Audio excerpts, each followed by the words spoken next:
Бид өглөөгөр тогтсон амьдралдаа орохдоо цаг үргэлж үл үзэгдэх үхлийн боцоог тавьж байдгийг та мэдгүй. Биднийг өдөр бүр ердөө зам хөндлөн гарах тэрхэн мөчөд таны эсрэг урьдчилан тооцоолж боломгүй асар олон эрсдлийн боломжууд ажиллаж эхэлдэг. Тэгэд нэг л мэтгэд та гарцсан дээрээ халтарч унахаас ахуулаад өндөр уртаа явжгүй тээврийн эрсэд мөргүүлэн амнасаа алдах хүртэл бүхий л аюул эрсдлүүд бүгд нэгэн зэрэг биелэх боломж өрдвөл хөлөө гарцсан дээр тавих тэрхэн мөчөөс эхэлдэг. Гэхдээ бид тэдгээрийг анзаардаггүй. Учир нь бид зөвхөн өөрсдийн нэг хэмжээс ертөнц дотор амьдарч би өнөөдөртөө зүгээрээ гэхүүгээр өөрсдөө хуурамч итгэл төрүүлдэг. Тийм учраас өөрсдийгөө орчин ертөнц доторх магадлалын тоглоом дотор амьдарч байгаа гэдгийг хизээж анзаардаггүй. Тэгсэн ч зүгээрээ. Учир нь өнөөдөр бид танд хорвоог хизээж харж байгааг нь үдээрт нь харахад туслах болно. Тэр бол бидний хизээж мэддэггүй магадлалын ертөнц юм. Магадлалын ертөнцид боломжгүй зүйл гэж байдаггүй. Зөвхөн хизээ хаан тохиолдож болох вэ гэдгээрээ л ялгаатай байдаг. Тэгвэл таны амьдралын бүхий л баяр баясгал, зовлонгуй нэг магадлалын ертөнцид хэрхэн тодорхойлогддог вэ? Бүх зүйлс үнэхээр санамсаргүй болдгоо. Эсвэл урьдаас болох ёстой тул болдог юм болов уу? Үүгээр хүний амьдралыг хэрхэн хэмжиж болох вэ? Хэрв та энэхүү асуултын хариултыг мэдмээр байвал бичлэгээ дуусгах үзээрэй. Бас бичлэгээ эхлүүлэхээс өмнө манай сувгийг дэмжиж лайк болон subscribe дарахыг мартаоцай. Учир нь та бүхний дэмжлэгээр бид дараагийн илүү сонирхолтой бичлэгүүдийг гаргах болно шүү дээ. Одоо ингээд бичлэгэнд орцгоё. Амьдрал бол ердөө нэг магадлалын тоглоом юм. Хүн дунджаар 80 настай байлаа гэж төсөөлөё. Тэгвэл таны нарт оруудаар амьдрах 80 жил гэдэг бол үндсэндээ 29200 өдөр гэсэн үг юм.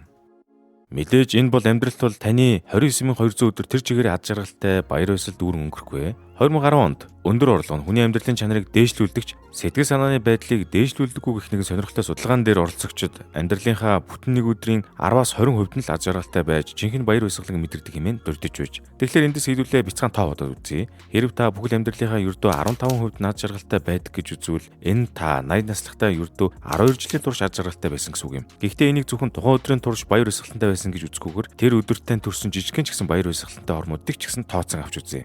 Тэгвэл та амьдралынхаа 4000 өдрийг бүрэн баяр баясгалтай, 100000 өдрийг амар тайван, 15000 өдрийг ад жаргалтай ба гуниг зовлон хослон өнгөрөөсөн гэж үзэж болно. Тийм учраас ад жаргалтай мөчүүдийг тоогоор ус тэдгэрийг анзаарч чаддаг хорон бүрээр нь хэмжих хэрэгтэй юм шүү дээ. Одоо тэгвэл хэдүүлээ тооцоогоо бүр илүү гүнзгий авч үзцгээе.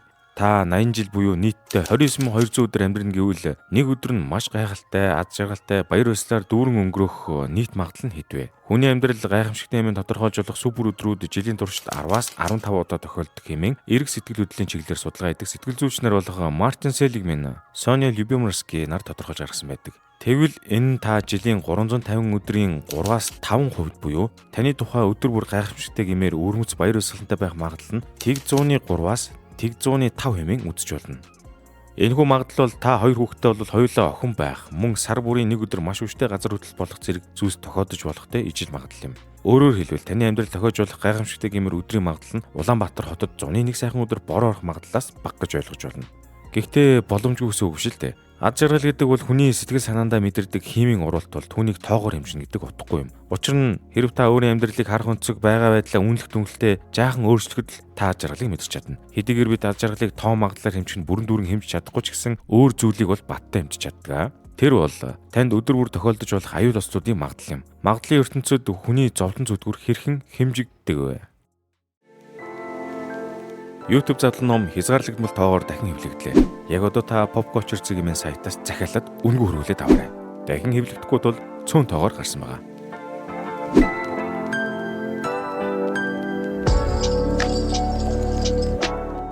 Одоо хэдүүлээ эхний өгдөл рүү буцсан очоод таны амьдралын нэг өдөр үнэхээр гайхамшигтай гэмээр ад жаргалтай байх хооронд хизээч санаанд орж байгаагүй аюул осол эрсдлэр дүрэн байх магадлалыг тооцож үзье. Та 80 насна гэдэг бол дээр дурдсанчлан 29200 өдөр амьдрна гэсэн үг үлээ.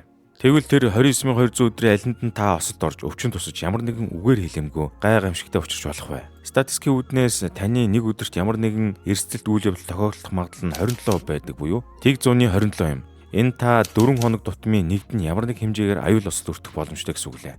Сонсгож яахан хол сонсогдож байгаа ч тийм. Гэхдээ тийм биш ээ. Монгол улсад жил бүр дунджаар 60,000 орчим автоосол, 700 гаруй галт төмрийн тохиолдол, 40,000 гаруй хүн төвчлөл бүртгэгддэг. Тэгэхээр өнөөдөр та биш байсан ч гэсэн таны оронд өөр нэг хүн энэхүү магадлалын гайгаар хизээж төсөөлж байгаагүй аюул эрсдэл зовлон зүдгүүртэй нүүр тулах гэсэн үг юм. Тэг 127 гэдэг бол зүгээр нэг тоо биш ээ. Харин магадлалын ертөнцийн дэх хатуу хууль гэсэн үг юм. Энэ тооны ард хин нэгний амьдрал, гэр бүл, хүсэл мөрөөдөлгээд бүхий л зүйлийг нь үгүй хийж чадах агуу их хүч оршиж байдаг. Хүн төрөлхтөн анх үүсэн цагаас л эхлээд эрсдлийг ясмахандаа тултал ойлгож ирсэн ба түүндээ зэрэгцэн орших гэж он удаан хугацааг зарцуулжээ. Эртний грекчүүд хүний хувь тавилан заяа төрийг бурхан тодорхойлдог хэмээн итгэдэг байсан бол одоо цагт хүний амьдрал тохиолдож болох бүхий л үйл явдлуудыг тоогоор хэмжих хүртэл манай соёл иргэншил хөгжин цэцгэлж Тэгвэл хэдүүдээ одоо өөрсдөө тохиож болох тэрхүү эрсдлийг илүү төрөлжүүлж, хувьчилж авч үзцгээе. 80 жил амьдрахтаа таны хүнд өвчин тусах магадлал хэд байдаг вэ? Дэлхийн эрүүл мэндийн байгууллага болоод Монгол улс нэгдсэн эрүүл мэндийн судалгаанууд дээрээс авч үзэх юм бол та зүрх судас ба хорт хавдар болон өөр хүнд өвчнөөр жил бүр өвдөх магадлал нь 2-3%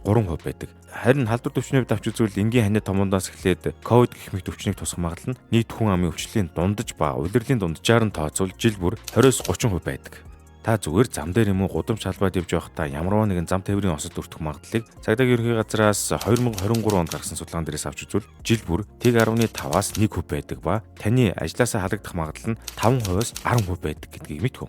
Түүнчлэн аливаа санхүүгийн үрийн дарамтанд орох магадлал нь жил бүр 7-оос 12% байдаг ба гэр бүлийн зөрчил салалт нь 1-2%, байгалийн гамшигт өртөх магадлал нь 1.1-ээс 1.3% байдаг гэжээ. Харин сэтгэл готролд орох, ажлаас хашрах гэх зэрэг нь илүү өндөр магадлалтай буюу 15-аас 20% байдаг байна. Ийм байдлаар бид бүхэн өдөр бүр асар их олон аюул эрсдлүүдийн боломжинд амьдардаг бөгөөд ямар нь хизээ яаж хэрхэн ирэх вэ гэдгийг бид хизээч мэддэггүй. Гэхдээ байх боломжтой гэдгийг бол тооцоолж чаддаг. Тэгвэл танд хизээ мэдгүй тохиолдож болох энэхүү эрсдэл бүрээс хэрхэн өрсөн сэргийлж амар тайван амьдарч болох вэ? Эрсдэл гэдэг бол зөвхөн айц азгүйтгэлийн бэлэг тэмдэг биш ээ. Энэ бол бидний ирээдүйг өөрчлөн төсөөлөх чадварыг шалгадаг хамгийн бодит сорилт үлээ. Хүн бүрийн амьдрал эрсдэл зайлшгүй торчдог. Өдөр бүр бид сонголт хийдэг. Хичээлдээ аль замаар явах вэ? Ямар автобусанд суух вэ? Өдөр юу идэх вэ гэх мэт. Гэхдээ бид аливаа зүйлсийг сонгохдоо зүгээр л нэг энийг гэж сонгочдгоо. Учир нь сонголт бүр өөрийн гэсэн тодорхой эрсдлийг дагуулж байдаг ба заримдаа хүмүүс тэрхүү эрсдлүүдийг харж чаад зүхтаах эсвэл хаях тохиолдлууд байдаг. Гэсэн ч ухаалаг хүмүүс тэдгээр эрсдлүүдээс зүхтаадаг бөгөөд харин ч эсрэгээр нь энэхүү сонголтыг хийсний дараагаар эрсдлээс нь хэрхэн өөрийгөө хамгаалж сурахыг хичээдэг үлээ. Тийм учраас эрсдлийг таних эхний алхам бол тухайн эрсдлийн талаар асар сайн мэдээлэлтэй байх юм.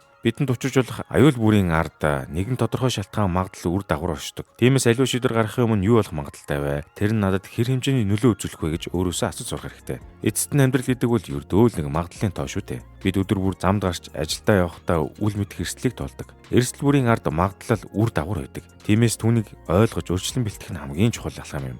Эрүүл мэндийн хайрлах, хангалттай мөнгөний болцоотой байх ба юугч даван тулахад сэтгэл зүгээ бэлтгэх зэрэг нь өөр тулгарч болох эрсдлийг бууруулах бод дарах хэрэгслүүлээ. Тийм учраас та ирээдүйд өөртөө учирч болох ус эрсдлүүдийг таньж мэдсэний дараагаар түүний эсрэг авч болох хамгийн баталгаатай арга хэрэгсэл бол даатгал юм. Даатгал гэдэг бол хүний амьдралд тохиолдож болох эрсдлүүдээс сэргийлж түүнийг нэг ёсондоо удирддаг арга хэрэгслүүлээ. Жишээ нь эрүүл мэндийн даатгал нь таныг өвдсөн үед төлбөрийг нь төлж, машины даатгал машинд учирсан хохирлыг багтуулан, гэр орон орон сууцны даатгал нь гал төмөр, үер ус гэд таны санаанд хизээч орж ирэмгүй аюул гамшиг зэргээс үүсдэг хохирлыг нөхөн төлдөг.